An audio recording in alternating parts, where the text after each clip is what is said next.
Hello dear students and all viewers, welcome to my channel English Literature and Linguistics, a channel for literature lovers. This is the part 5 of syntax, a series of video which discusses the basic elements of syntax.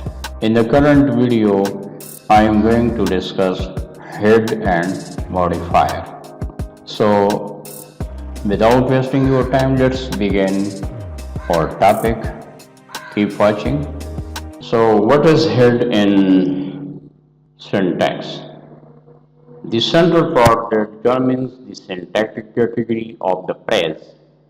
Other elements in the phrase are in some grammatical or semantic relationships to the head. The head controls all other elements of the phrase.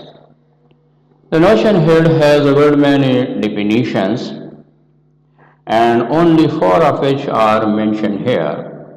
We see that in all 4 cases the head of X, a set of words, is assumed to be a part of X and the head of relation is a syntagmatic relation.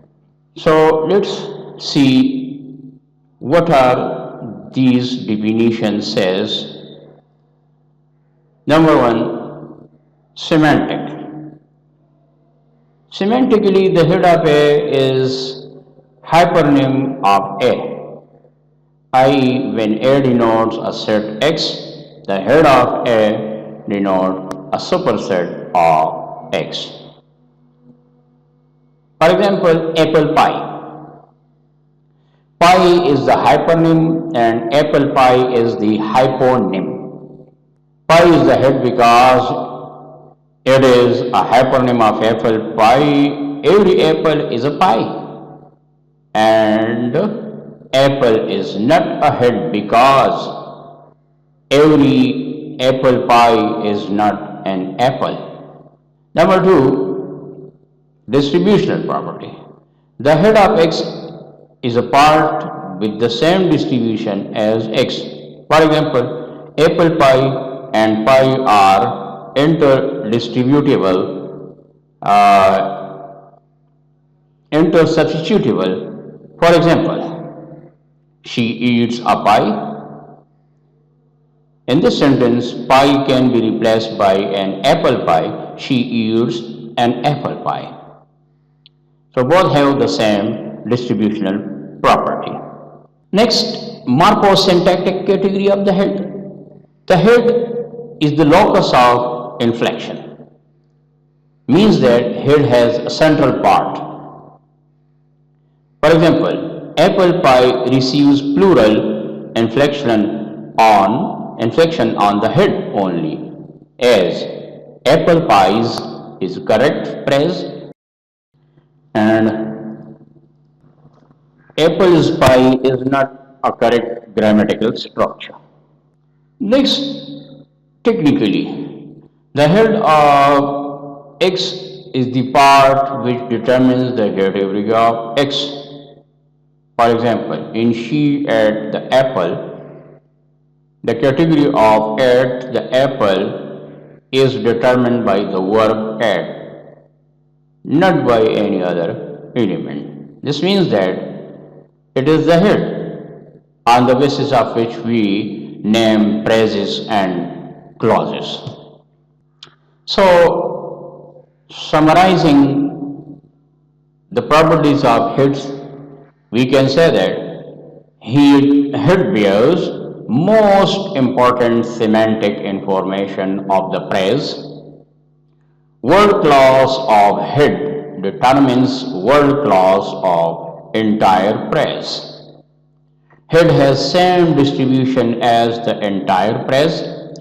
Heads normally can't be omitted. Head select dependent phrases of a particular word clause. Heads often require dependents to agree with grammatical features of a head. Heads may require dependent noun phrases to occur in a particular grammatical case. Our next topic is modifiers. A modifier is the word, phrase, or clause that describes something or makes its meaning more clear and more specific. Many words and phrases such as adjectives, adverbs, and prepositional phrases can function as modifiers. As an example, look at these sentences. All the modifiers are colored are colored blue. They bought the ball. They bought the red ball. Many students were punished. The lamp beside the bed was up, and so on. We can see that if we remove all these modifiers from these sentences, the sentences will still be meaningful. They will not lose their complete sense. So, these modifiers are just for additional information in these sentences. In this little passage, there are too many modifiers modifying only a single person, a girl. The country girl named Mary, who was an ordinary art student from London, surprisingly gained all the fame and popularity during her college year with her acting and dancing talent. Therefore, she was a sure bet for the role of Livia in the play Prisoner of Zenda. All the color phrases are modifiers, modifying Mary. Next, we are going to discuss types of modifier, and these are the following two: dangling modifier, misplaced modifier. Let's discuss them one by one. Dangling modifier. A dangling modifier is a type of ambiguous grammatical construct whereby a grammatical modifier could be misinterpreted as being associated with a word other than one intended. Look at these examples. While escaping from the kitchen, the cylinder exploded. Here, while escaping from the kitchen has not been attached to any specific word, and it creates a confusion whether the cylinder was escaping from the kitchen or somebody was escaping from the kitchen when the cylinder exploded. Peeping through the keyhole, nothing was visible because of dark. And similarly, all the dangling modifiers are colored yellow in these sentences. Let's proceed to the next topic, a misplaced modifier. A misplaced modifier is improperly separated from the word. It modifies. Sentences with misplaced modifiers often sound awkward, ridiculous, or confusing. For example, look at these sentences. He saw the man with the binocular. This is an ambiguous sentence.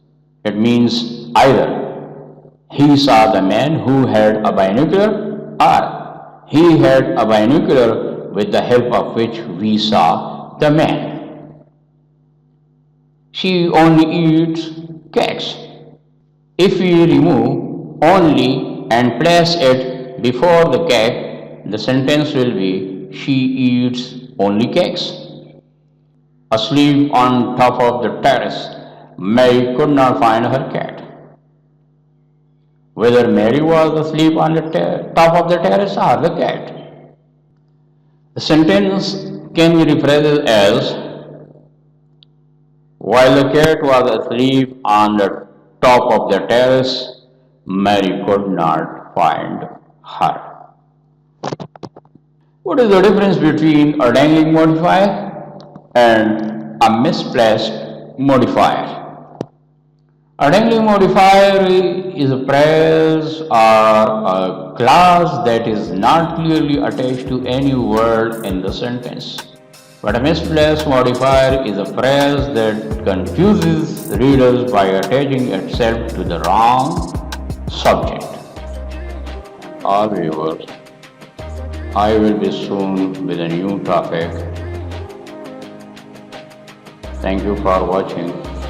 Stay blessed.